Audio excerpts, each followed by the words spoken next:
What's up everyone, my name's PlatinumHowler, and today I'm bringing you the second episode in our BFO Surge Invitational series.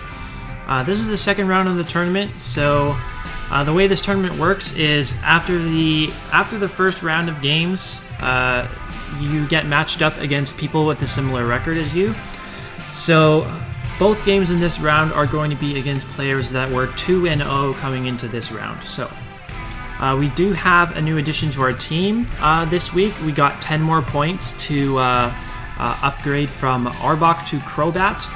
So Crobat is going to be making an appearance in this game, and Golurk is going to be sitting out in this second round game. And our opponent for this game is going to be Checkmate Ben. I believe the two mons on his roster that he did not bring were Quillfish and Chimecho. So with that being said, you can see my team on the right side of the screen. I have a very specially defensive Empoleon meant to switch. He has a ton of specially offensive threats like the Yanmega, the Meloetta, the Kyurem that Empoleon can check really well. In general, my team is very specially defensive to take hits from the majority of those things.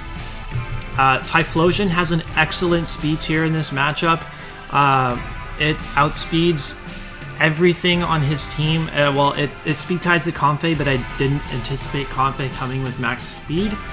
And Comfey can't really do a ton of damage to Typhlosion anyway, so Choice Specs Eruption is super clutch in this game. We have Mesprit that's like a lead rock set, but I didn't want to get blown back by Yanmega right out of the gate, so that's why I have Tangaberry, so I can take a hit from it and get a paralysis off against it potentially as well.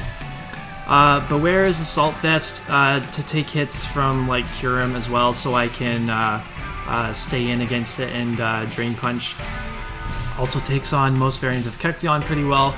Whimsicott is a very interesting set. It's a Normalium Z Nature Power set. So it's like a Prankster Z move, so it does like I can get a 50% off thanks to Whimsicott's Prankster and it getting priority Nature Power and whatnot. And then Choice Banded Crobat, because this man does not have a Flying Resist on his team, and I can very easily run... I actually ran Jolly near max speed just in case he brought Relic Song Meloetta, so then I could outspeed it in Pirouette form and still hit it super hard. In fact, I'd be hitting Pirouette form super effectively, so... yeah, that's going to be the team. So we'll get right into the replay now. I'm going to decide to lead off with my Beware, actually, and not my Mesprit, because I anticipated him to want to lead with either the Torterra or the Kecleon, both of which Beware can take on pretty well. Definitely was not expecting counter Kecleon to come out on turn 1, and I lose my Beware right out of the gate, I was totally not expecting that to happen. Probably should have gone for Drain Punch, but I was feeling like I was not very threatened by the Kecleon sitting in front of me, so I just went for Return to catch a switch on his part potentially. But anyways, I bring in Crobat and go for Cross Poisoning because I didn't want to take Recoil, and the Kyurem comes in and takes almost nothing from that. I was so shocked at how little that did. It reveals that he appears to be a very heavily HP or defense invested Kyurem. And I bring in my Mesprit on the Ice Beam, and he is actually Life Orb, so like I was confused, a little bit confused, because he was taking those hits very well.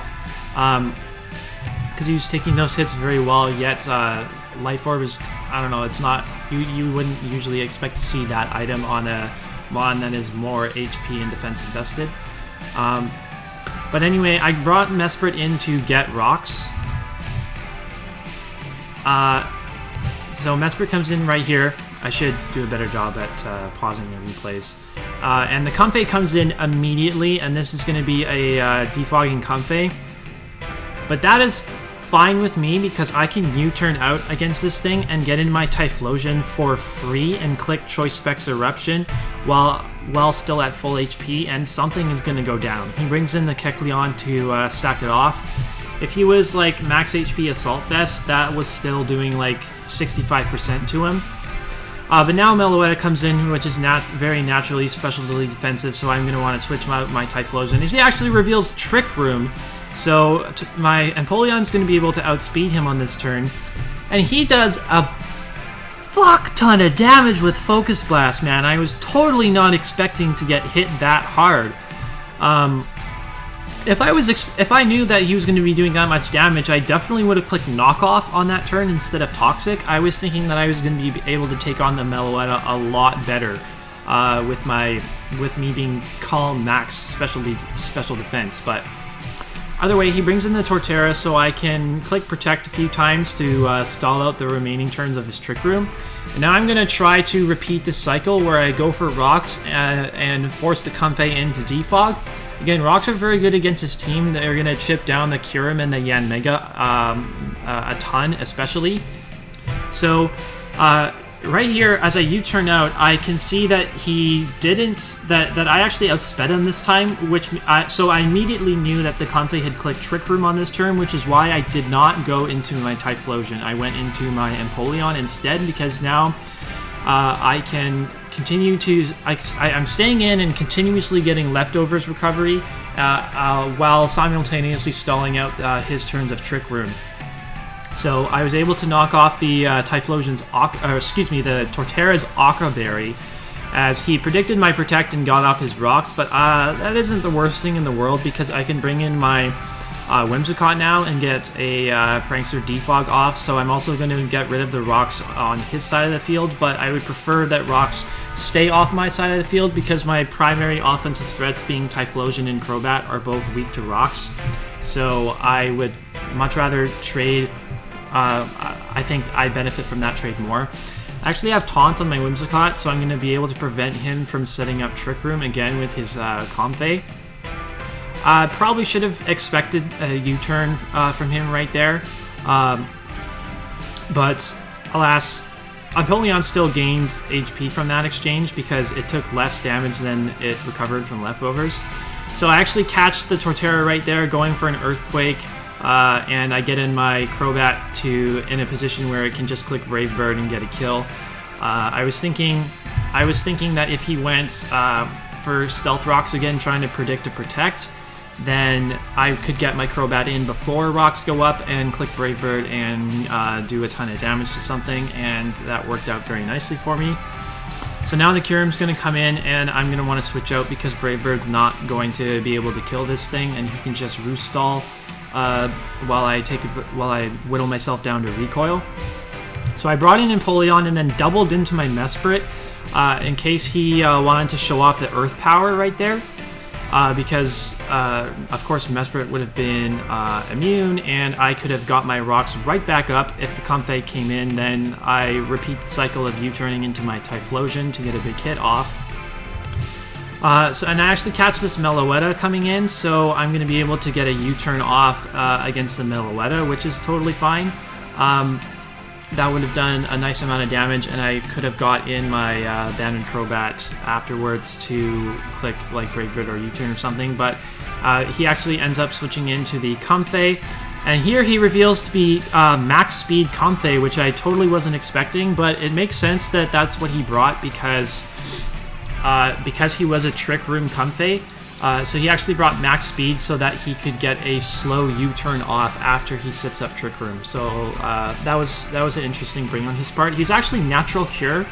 He didn't have Draining Kiss on his set. As you saw, he went there for a Dazzling instead.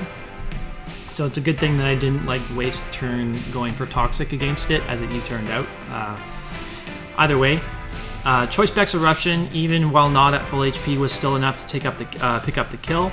And right here, I'm actually going to decide to stay in with my Typhlosion and click Eruption again, just to get damage off against the Meloetta, to put it in range to die from anything else on my team. I don't like the idea of him setting up Trick Room and still being at this high amount of HP, because he'd be able to still rip through my team considerably well. So I'm going to decide to stay in and click Eruption, and I crit him and knock him out. So that basically sealed the game in my favor right there. There's no way that there's just no way I knocked him out without the crit there, because of how naturally, specially defensive Meloetta is. So I benefit a ton right there from that crit, and this end game is going to be made a lot easier thanks to me getting like super lucky right there. So he's going to bring in the Yanmega and go for the Protect, reveal that he is Speed Boost Yanmega.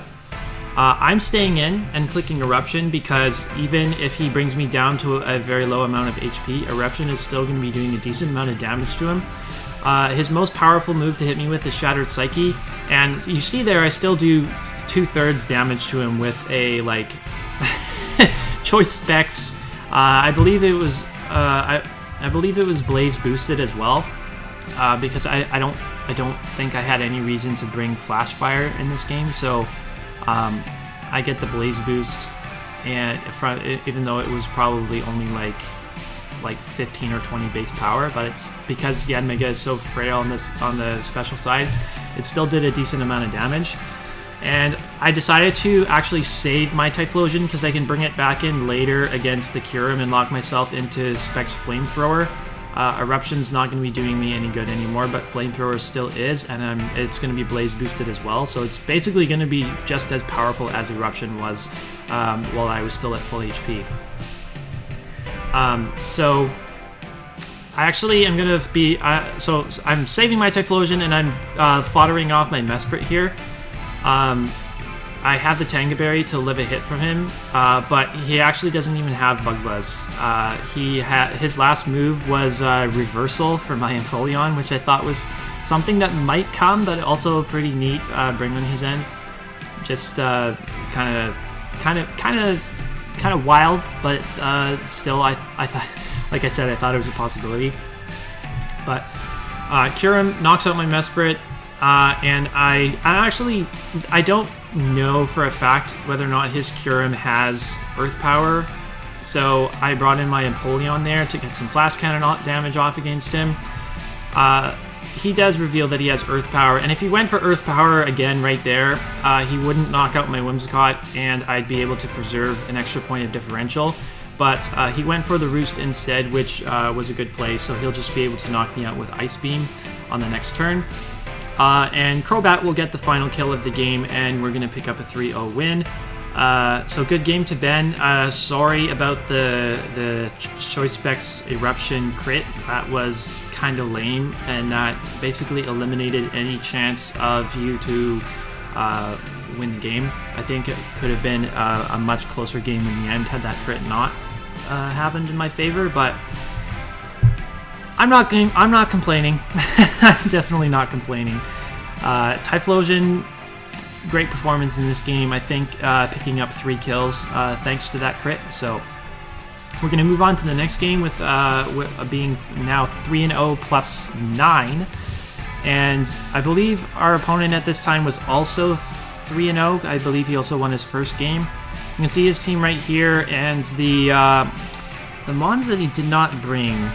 I actually am not entirely... Oh, he had a Flygon. I remember that. He didn't bring his Flygon. And let me see what else he I actually don't think I have his team anymore, so it's not a big deal. This is the team that he has, and I should bring up my next team right here. You can see. Funny thing that I didn't realize until very soon after playing this game is I built this team so quickly that I forgot a couple of kind of important things. The most important being an item on Beware. My Beware is itemless, which is completely unintentional. I don't remember exactly which item I probably would have put leftovers on this. But I just ended up completely forgetting to put an item on it, which is kind of funny. But Beware Beware wasn't on the field for too long in this game anyway, so it didn't really make a huge difference. We have a Chocoberry and Empoleon to set up rocks and take a hit, like not care about Flygon setting up in front of us because we have the Chocoberry to take a hit from him, and then we can Ice Beam him in return. Typhlosion does not have Eruption on this set. Instead, it has Burn Up and its Assault Vest to switch into his Chandelure. So I don't take any damage from his Fire-type moves. And Timid Max Speed Tie the Flygon, and I also have Hidden Power Ice there. And Earthquake can most likely 2-hit KO the Chandelure. So Whimsicott is a really annoying Cotton Guard set. I think I mainly brought this for his Lanoon, as well as just to set up in front of the Flygon, which Flygon can't really touch Whimsicott. So that's probably one of the main reasons he didn't bring it to the game. Crobat is not banded, the less offensive version this week. This is another thing that I was definitely an error in prep, I would say. I should have brought a Z move on this Crobat. I had no reason to have Black Sludge. I should have brought either, like, honestly, either Inferno Overdrive or Supersonic Sky Strike could have been good here. Because Heat Wave wasn't doing enough damage to KO an Alolan Sandslash that's 4 times weak to fire. That's the main reason. That's basically the only reason why I have Heat Wave on this set. And then Golurk is the win condition. If I can get up a Rock Polish, my remaining coverage moves, all boosted by Iron Fist, just completely destroy him. Like Drain Punch, he is so weak to fighting his team. It's ridiculous. He has 2 4 times fighting weaknesses on his team, and he has Lanoon and Credilli, which are both weak to fighting as well. So just being able to spam Drain Punch with a boosted Golurk is going to be really nice. And I have Yachi Berry so that I am not easily revenged by his Sneasel going for Ice Shard. So that's going to be the team. Oh, we're sitting Mesprit out this week. In this game, I didn't really feel like Mesprit had a matchup. Like, it didn't help in any regard. Like, the only thing it could have done was take on his Quillfish well. But in the first game, my opponent had Quillfish as well and actually didn't even bring it. So yeah, I just decided to leave Mesprit out this game and to use some other team members. So getting into the game now, he's leading off with his Sandslash and I'm leading off with my Crobat. I have answers to everything. Like, Crobat is a good general lead set, I guess. So I was expecting Heat Wave to do more right there, but I just went for it.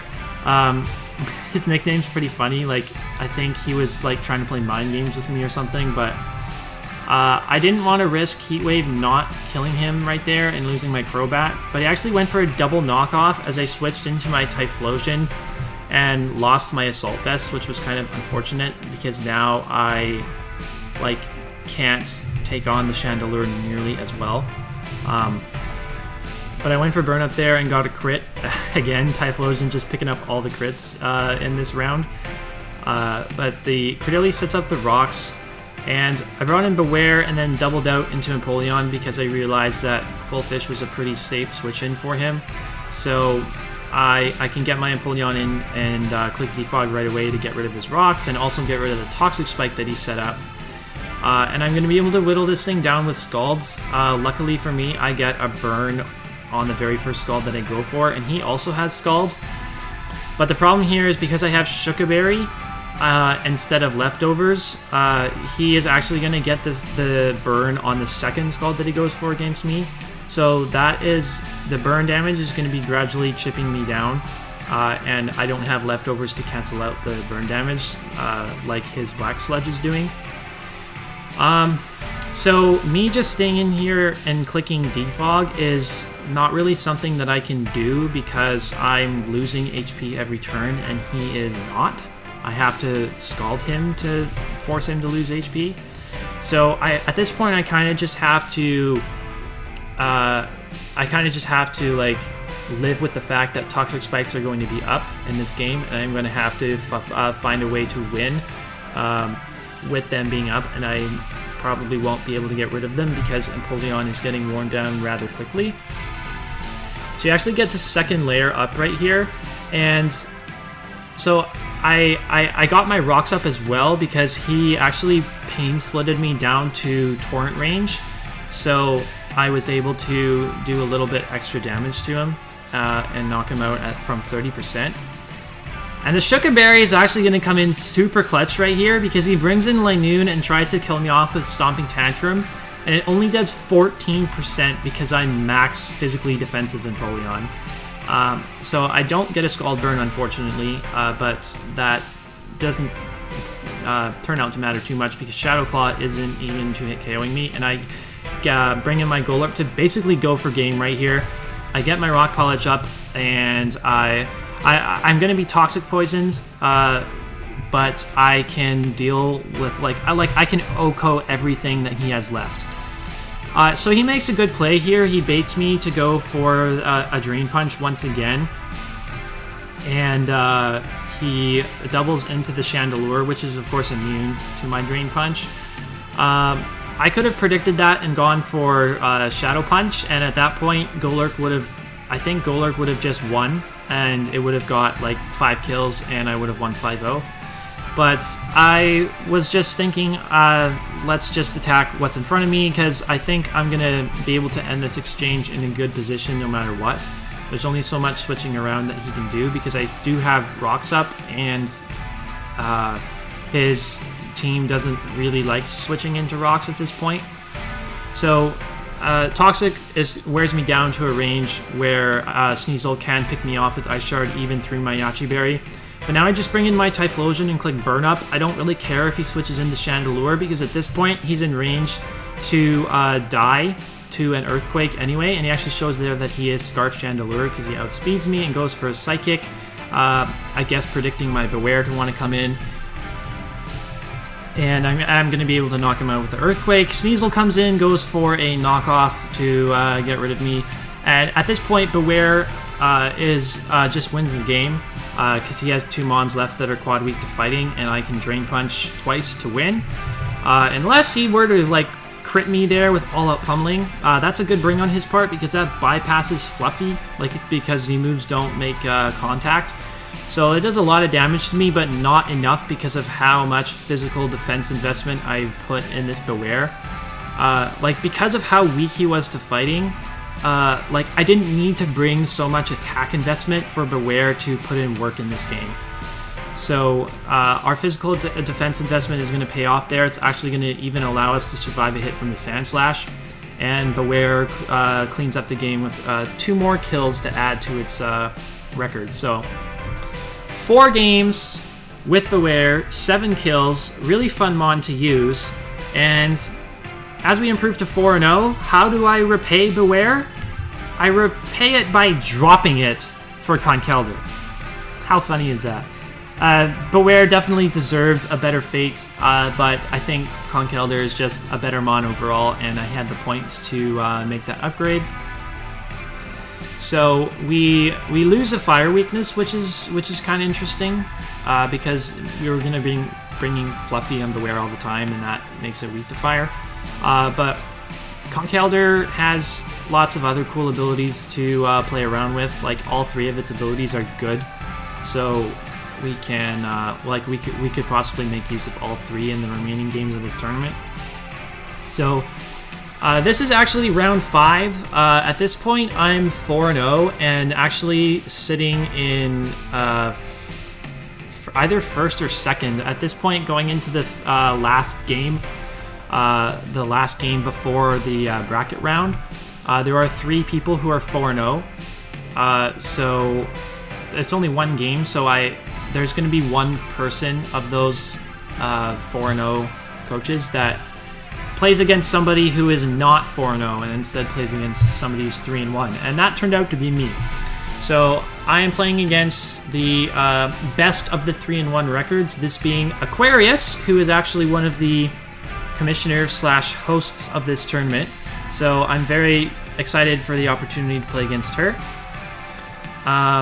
And this game honestly didn't really matter too much to me because at 4-0 I'm locked for brackets no matter what, so it didn't make much sense for me to put max effort into this build and in this game when there's a chance I could have a rematch with her in the bracket round.